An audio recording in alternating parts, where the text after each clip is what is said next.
যৌথ বাহিনীর বিশেষ অভিযান অপারেশন ডেভিল হান্টে আরও 529 জনকে গ্রেফতার করা হয়েছে।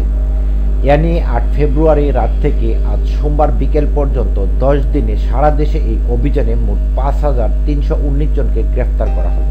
আজ মঙ্গলবার বিকেলে পুলিশ সদর দপ্তর থেকে এ তথ্য জানানো হয়েছে। পুলিশ জানায়, অপারেশন ডেভিল হান্টে গত 24 ঘন্টায় গত শনিবার বিকেল থেকে আজ বিকেল পর্যন্ত 529 জনকে গ্রেফতার করা হয়। একই সময়ে এই বিশেষ অভিযানের বাইরে বিভিন্ন মামলায় 974 জনকে গ্রেফতার করা হয়েছে।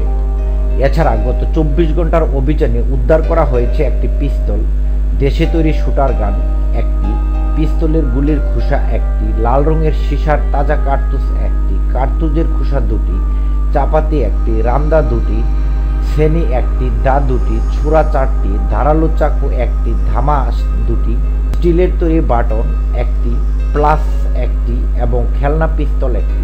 গাজীপুরে ছাত্র জনতার উপর সন্ত্রাসী আক্রমণের ঘটনার পর স্বরাষ্ট্র মন্ত্রণালয়ে আইন শৃঙ্খলা রক্ষাকারী বাহিনীগুলোর সমন্বয়ে এক সভায় অপারেশন ডেভিল হান্টের সিদ্ধান্ত হয়। 7 ফেব্রুয়ারি রাতে গাজীপুরে মুক্তিযুদ্ধ বিষয়ক সাবেক মন্ত্রী মোজাম্মেল হকের বাড়িতে আক্রমণের শিকার হন 15 থেকে 16 শিক্ষার্থী। বৈষম্য বিরোধী ছাত্র আন্দোলনের নেতারা বলছেন, শিক্ষার্থীরা ওই রাতে ডাকাতির খবর পেয়ে তা প্রতিহত করতে সেখানে গিয়েছিলেন।